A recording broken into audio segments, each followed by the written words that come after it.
కాలము యేసుతో శాశ్వత కాలము యేసుతో అనేవారు.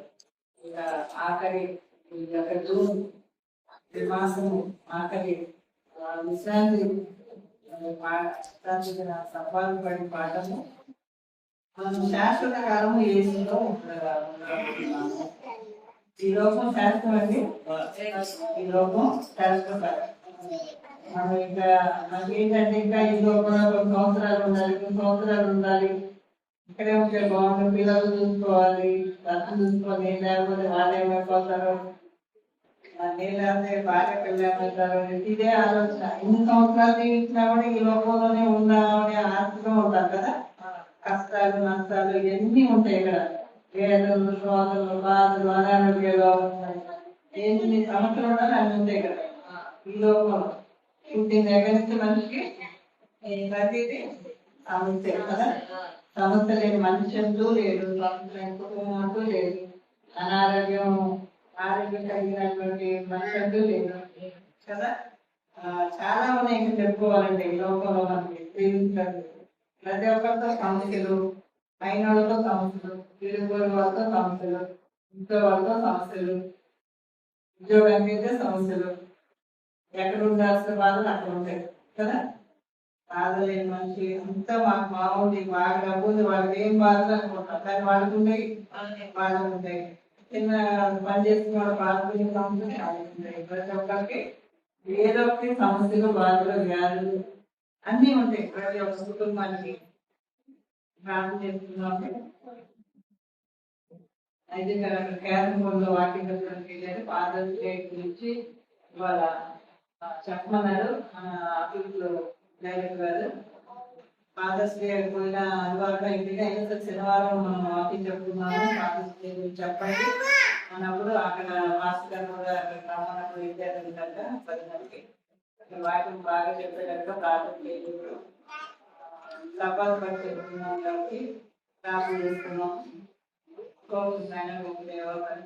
సవాలు కానీ నిరంతర స్తోత్రాలు చేస్తున్నాయన ఈ యొక్క సవాలు ప్రభావం ఆరాధించుకుంటున్నాడు. సమయాన్ని బట్టి ప్రభావం ఈ యొక్క దిన ఆఖరి 5 రోజుల దినాన్ని జ్ఞాపకం చేసుకున్నాయన ప్రభావం. ఇక సభలు పాటలు వివరిస్తున్నటువంటి కోరుగా ఉన్నాయన ప్రభావం. కేరళలో కూడా ఫాదర్స్ డే నుంచి వాకింగ్ చేస్తున్నట్టుగా ఉండండి. ఇక్కడ కూడా వాకింగ్ చెప్పవచ్చున జ్ఞాపకం చేసుకున్నాయన ప్రభావం. కూడా ఇక్కడ వాకింగ్ చెప్పడానికి సిద్ధపడి ఉండగా తోడుగా ఉండండి ఆయన, చెప్పేవాళ్ళు వినేవాళ్ళు తోడుగా ఉండండి. రావాల్సిన సమయాన్ని కనిపించి ప్రతి కుటుంబానికి ఏ విషయమో చేసే పరిస్థితులను ప్రార్థిస్తున్నాం. ఈ రోజు ఎవరికి తెలియదు కాబట్టి మన యొక్క భవిష్యత్తు దేవునికి మాత్రమే తెలుసు. ఏం జరగబోయేది, ఎప్పుడేం జరగబోయేది ఆయనకు మాత్రమే తెలుసు. కాబట్టి మనం ఆయన మీద నమ్మకం ఉంచాలి. భవిష్యత్తులో మనకి శ్రమలు వస్తాయి. మత్తయి సువార్త 24వ అధ్యాయంలో శిష్యులు అడుగుతారు యేసు ప్రభు కొండ మీద, ఒలీవల కొండ మీద కూర్చున్నప్పుడు శిష్యులు ఆయన యొక్కకు ఏకాంతంగా వచ్చి, ఇవి ఎప్పుడు జరుగును, నీ రాకడకు ఈ యుగ సమాప్తికి సూచనలు ఏవి? యుగ సమాప్తి, ఈ యుగం సమాప్తం కదా, సూచనలు ఏమని చెప్పగలరా అని చెప్పి యేసుని అడిగినప్పుడు యేసు ప్రభు వారి వార్త కదా, ఎవడును మిమ్మల్ని మోసపరచకుండా చూసుకోండి. ఎవడును, మత్తయి సువార్త 24వ అధ్యాయము 3 అనేకులు నా పేరిట వచ్చి నేనే క్రీస్తునని చెప్పి పలువురిని మోసపడతారు కదా. నేనే క్రీస్తునని ఇక రాలేదు, వచ్చారు ఎవరన్నా? నేనే క్రీస్తునని చెప్తున్న వాళ్ళు ఎవరు వచ్చారా? రాబోతారు. ఇక తర్వాత ఎవరు వస్తే మనం వాళ్ళని నమ్మదు. యేసు ప్రభు నేనే అని చెప్పారు, వాడిని అందరూ మోసం చేస్తారండి. అట్లా యుద్ధములను గురించి, యుద్ధ సమాచారం గురించి వినకూడదు. యుద్ధాలు జరుగుతున్నాయి కదా ఇప్పుడు, మనం వింటున్నాం కదా, Russia, Ukraine, America, Iran, Israel, కదా. ఇంత సమాచారం మనం వింటున్నాం, ఇలా జరుగుతుంది కాబట్టి ఈ జరుగుతున్నాయి కాబట్టి మనం కలవర పడకుండా చూసుకోవాలి. అమ్మో యుద్ధం జరిగిపోయింది, విజయం కాకపోతుంది మనం భయపడకూడదు. ఇప్పుడే ఇది జరగవలసి ఉన్నాం కానీ అంతం వెంటనే రాదు, ముగింపు మనం వెంటనే రాదండి. ఎంత టైం పడుతుందో మనకు తెలియదు, దేవునికి మాత్రమే తెలుసు. జనం మీదకి జనము, రాజ్యం మీదకి రాజ్యం. చూస్తున్నాం కదా, రాజ్యం మీదకి రాజ్యాలు చేస్తున్నాయి, జనం మీద జనం ఎక్కడ చూసినా కదా. అప్పుడు పరిస్థితులు ఇప్పుడు పరిస్థితి తేడా ఉన్నాయా? మనం చిన్నప్పుడు ఎలా ఉంది, చదువుకునేటప్పుడు ఎలా ఉంది, మన తాతయ్య కాలము, అమ్మ నాన్న టైం ఉంది, ఇప్పుడు పరిస్థితి తేడా ఉన్నాయా లేదా? బాగా తేడా ఉంది, ప్రతి విషయంలో తేడా ఉంది. ఎక్కడ చూసినా జనం మీద జనము, రాజ్యం మీద రాదు. అక్కడక్కడ కరువు, భూకంపాలు. భూకంపం వస్తుంది కదా, జపాన్ ఇండోనేషియా ఇండియాలో కూడా వస్తుందని భూకంపాలు వస్తున్నాయి, భూకంపాలు వస్తున్నాయి కదా. కానీ ఇవి వేదనలు, ఇవన్నీ వేదనలకు ప్రారంభం. ఇవన్నీ దేనికి ప్రారంభం?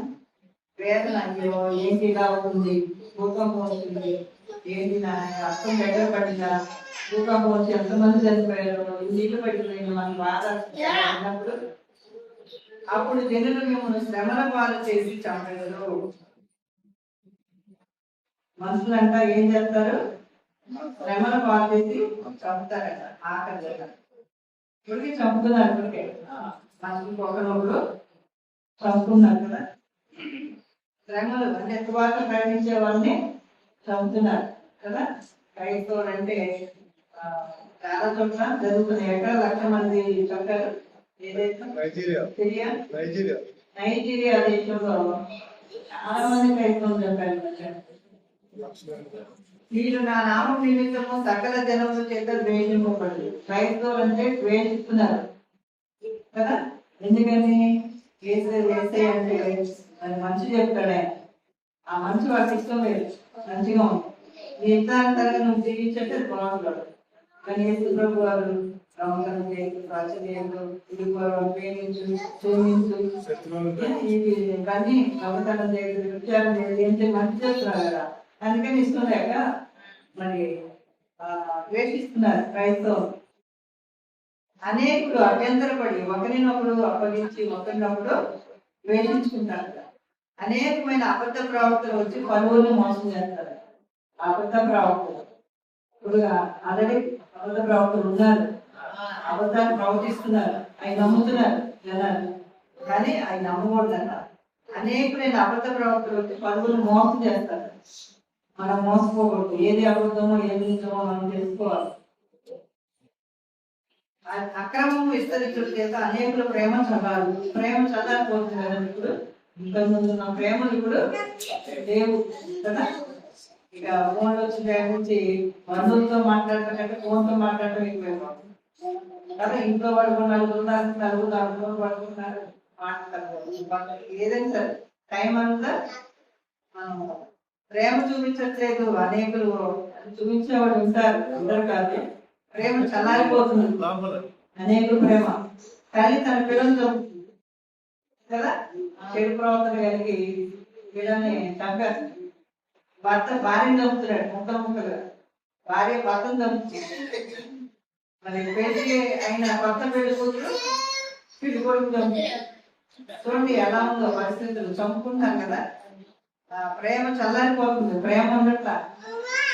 మరి తల్లి తన మరి బిడ్డలను మార్చున్నా వారైనా మార్చుతుంది, కానీ నేను మరుగు అంటున్నాను దేవుడు కదా. మరి తల్లి మరుస్తుంది పిల్లల్ని, ప్రేమ చూపించట్లా. తల్లి దేవుడి తర్వాత తల్లి అంట పిల్లల్ని ప్రేమగా చూసుకొని ప్రేమ పిల్లలు అంటే తల్లి అంటారు. కానీ తల్లి కూడా ప్రేమ చూపించడం తగ్గిపోతుందంట.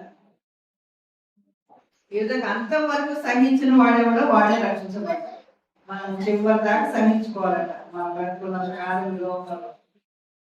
మరియు ఈ రాజస్వ వార్త సకల జనములకు సాక్షాత్మై రోజు ప్రకటించారు. అటు తర్వాత అంతము వచ్చే వరకు మనం సహించుకోవాలట. లోకంలో ఉన్నటువంటి శ్రమలు, భవిష్యత్తులో జరగబోయేటువంటి ఈ శ్రమలు దేవుడు వాగ్దానం చేశాడు కదా. మనం ఈ శ్రమను చూసి మనం అభ్యంతర పడి మరి నమ్మకం పోగొట్టుకోకూడదు. భవిష్యత్తులో మహాశ్రమలు వస్తాయంట, కానీ మనము దేవుని మీద, ఆయన వాగ్దానాల మీద ఆధారపడాలి. ఎందుకని ఆయన ఏం చెప్పాడో అవి చేస్తాడు. ఆయన నిరంతరము ఆయన తప్పకుండా నెరవేర్చే దేవుడు. మనం ఎన్నడూ విలువను ఎడబాయను అంటున్నాడు. ఆయన విలువను ఎడబాయను అంటున్నాడు. కాబట్టి ఆయన వాగ్దానం చొప్పున మనం అంతవరకు మనం సహించుకుంటే మనం రక్షించబడతాం ఈ లోపల. కాబట్టి మనం ఈ లోపల ఎంతకాలం జీవిస్తామో తెలియదు. కాబట్టి మన కన్నుసి ఎవరి మీద ఉంచాలంటే యేసు ప్రభు మీద ఉంచాలి. యేసు ప్రభు మీదే ఉంచాలన్నమాట. నిరంతరము ఆయన పైనే మన దృష్టి ఉంచాలి. మరి ఆయన నుంచి దూరం చేయడానికి అనేక ప్రయత్నాలు జరుగుతూ ఉంటాయి. యేసు ప్రభు నుంచి దూరం అవ్వాలని మోటానుసారమైనటువంటి సమస్యలు ఉంటాయి. అయినా సరే కీర్తనకారులు కీర్తనకాలంలో 25:15 నా కన్నుచి ఎల్లప్పుడూ యెహోవా వైపు తిరిగి ఉన్నది. దావీదు అంటున్నాడు, నా కన్నుచి ఎల్లప్పుడూ ఎవరి వైపు తిరిగి ఉన్నదా? యెహోవా వైపు తిరిగి ఉన్నది. ఆయన నా పాదములను వలలో నుండి విడిపించు. వలలో అంటే లోక సంబంధమైన సమస్యలు మనల్ని విడిపించేది అనుకున్నాడు అనేటువంటి వాగ్దానం మనం చదువుకొని ఆయన మీద మనం ఆధారపడతాం. ఈ యొక్క పాఠం ఏంటంటే పరలోకము మనకు అనుగ్రహించే ప్రతిఫలం ఏంటి? పరలోకము మనకు అనుగ్రహించే ప్రతిఫలం. మన కోసం ఆయన మరణించిన దేవుడు మనం రక్షించడానికి ఆయన లోకానికి వచ్చాడు. ఈ లోకంలో ఆయన పని పూర్తి చేసుకొని వెళ్ళాడు. అయితే ఆయన తిరిగి రానే ఉన్నాడు. మళ్ళా వస్తారు, వేసే వస్తారని చెప్పారా? రెండవ రాకడ ఉంది. ఆయన వస్తారు, తిరిగి రానే ఉన్నారు. కాబట్టి మన యొక్క విశ్వాసాన్ని దృఢంగా మనం ఉంచుకోవాలన్నమాట. మనం ఇప్పుడు భూమి మీద నివసిస్తున్నాం కాబట్టి ఇప్పుడు మనం చదువుకున్నాం కదా, ఈ యొక్క ప్రమాదకరమైన పరిస్థితిలో ఉంటున్నాం కదా. బయటికి వెళ్ళి మళ్ళీ ఇంటికి వచ్చిన దాకా మనకి గ్యారెంటీ ఉందా? లేదు. ప్రమాదకరమైన పరిస్థితులు ఏ విధంగా ఎట్టి ప్రమాదం వస్తుందో, ఎవరి ద్వారా వస్తుందో, ఎందుకు వస్తుందో, ఎప్పుడు వస్తుందో అనేది మనకి తెలియదు. కాబట్టి మనం ప్రమాదకరమైన పరిస్థితిలో ఉంటున్నాం. ఇప్పుడు ఆహార కొరత అనేది ఏర్పడుతుంది కదా.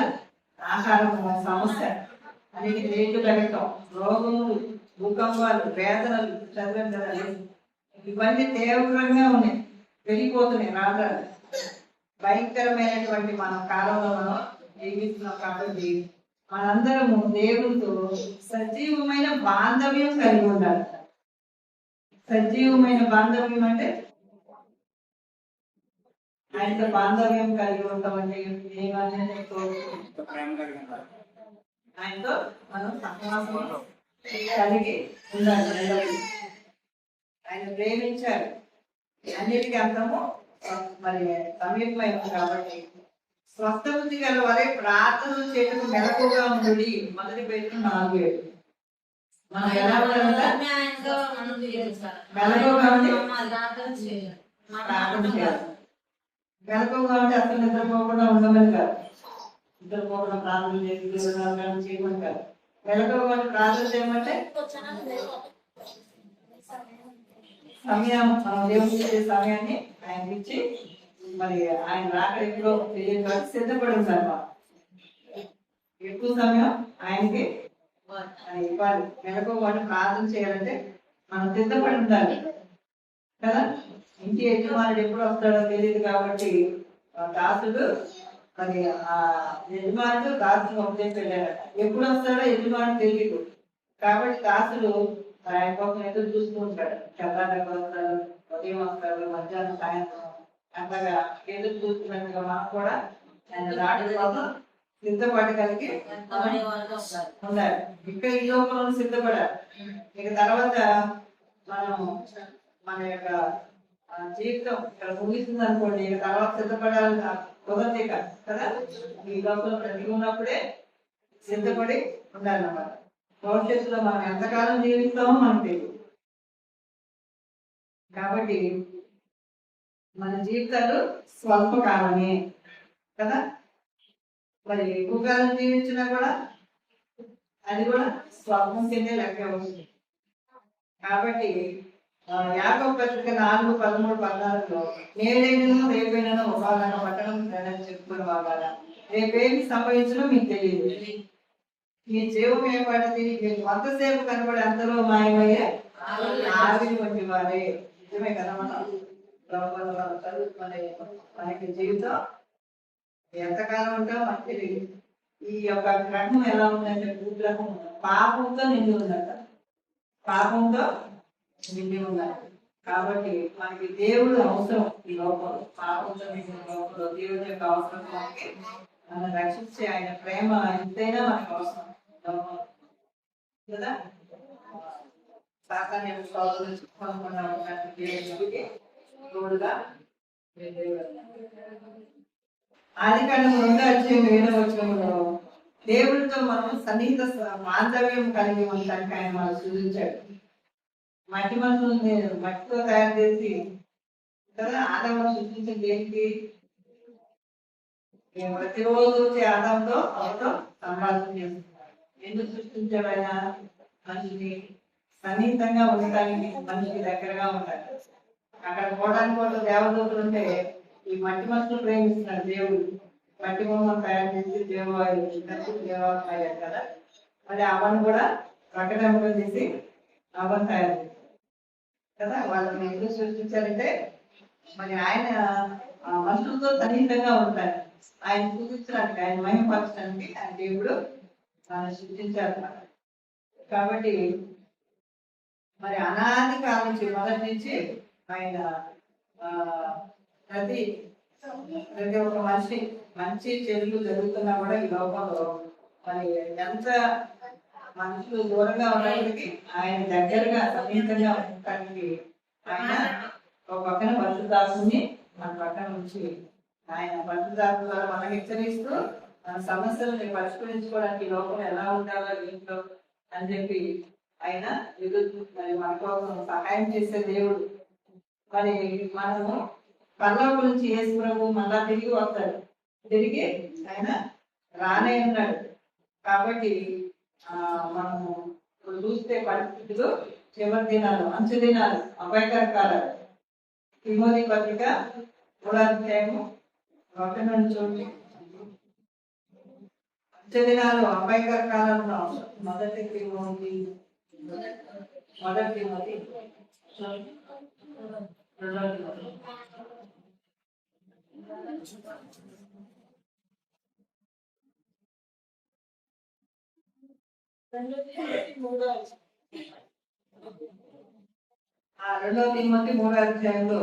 అంచు దినాలు అపాయకర కాలంలో ఉంటున్నాం.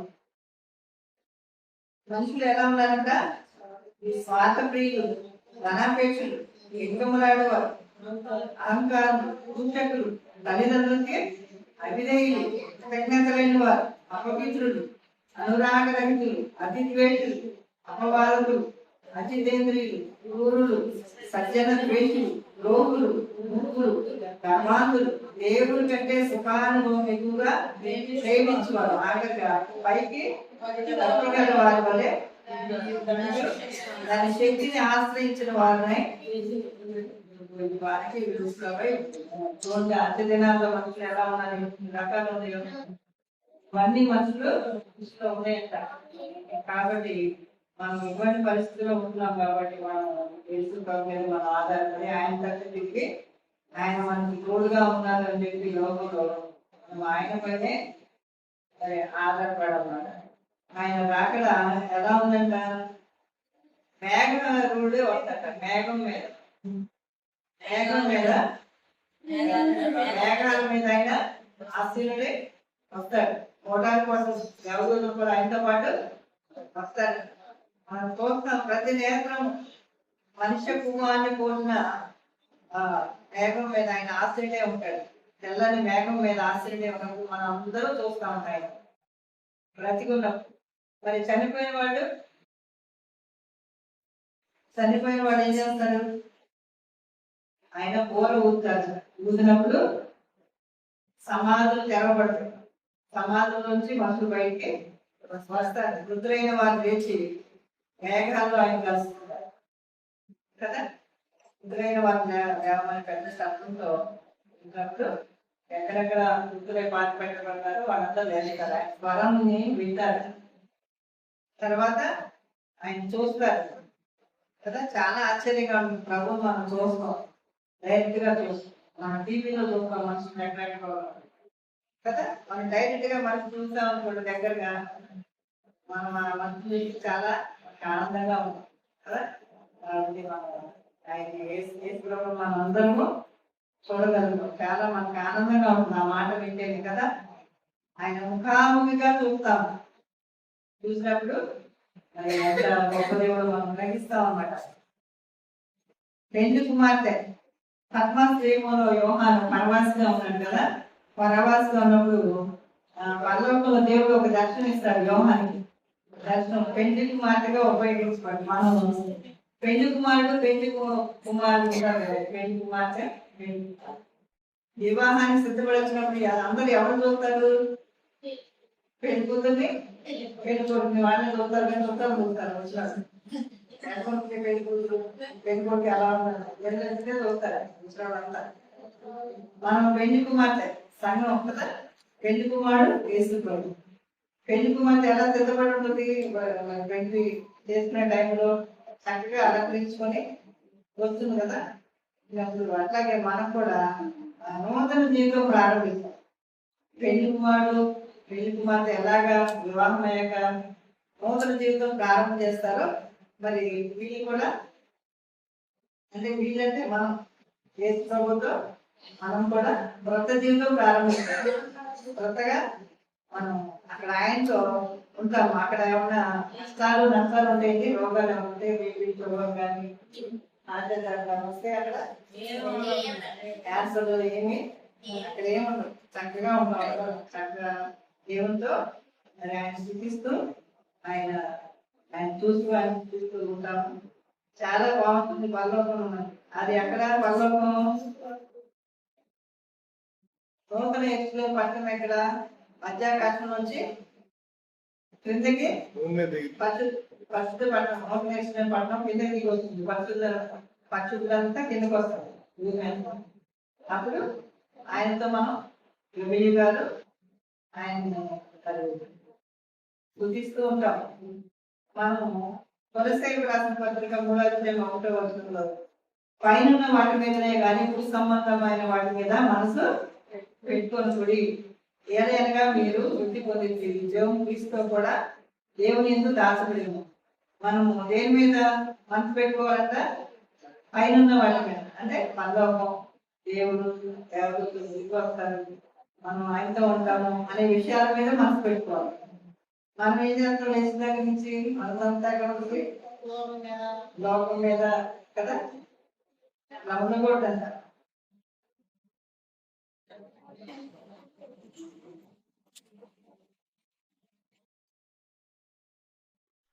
గొర్రె పిల్లతో కూడా పోల్చారు. గొర్రె పిల్ల యోహాను గారు ప్రకటన రాసినప్పుడు ఆయన గొర్రె పిల్ల కదా, దేవుని గొర్రె పిల్లగా పరిచయం చేశాడు కదా బాప్తీసం ఇచ్చే యోహాను. ఈ యోహాను యేసయ్య శిష్యుడు. చాలా వృద్ధాప్యంలో ఆయన ఈ దర్శనం చూస్తాడనమాట. ఆయన మన గొర్రెల కాపరి, నడిపించే దేవుడు కదా. ప్రకటన 7:17 ఏలయనగా సింహాసనం మధ్యలో గొర్రెపిల్ల వారికి కాపరి, జీవజలముల ముగ్గురు ఎదుకు వారిని నడిపించు. దేవుడే వారి కన్నుల్లోని ప్రతి వార్త బిందువును తుడిచివేయము. కాబట్టి ఆయన భద్రంగా గొర్రెలుగా ఆయన మనం వెంబడిస్తూ ఉంటాం. శాశ్వతంగా ఆయనతో ఉండాలని మనం కోరుకుంటాం అన్నమాట. ఆయన దాసులు ఆయన సేవిస్తూ ముఖ దర్శనం చేయించు. ఆయన నామము వారి నొసల ఎందు. కాబట్టి గొర్రెపిల్లగా ఆయన వచ్చిన దేవుడు అనమాట. గొర్రెపిల్లగా పోల్చాడు అనమాట యోహాను గారు. కాబట్టి ఈ లోకంలోనే మనం సిద్ధపడి ఉండాలని చెప్పి ఒక పాట. శాశ్వత కాలం మనం ఆయన త్వరగా రానే ఉన్నాడు. కాబట్టి మనం ఈ లోకంలో సిద్ధపడి ఉండాలని చెప్పి ఒక పాట దేవుడు సఫల ఆశ్రవదించారు.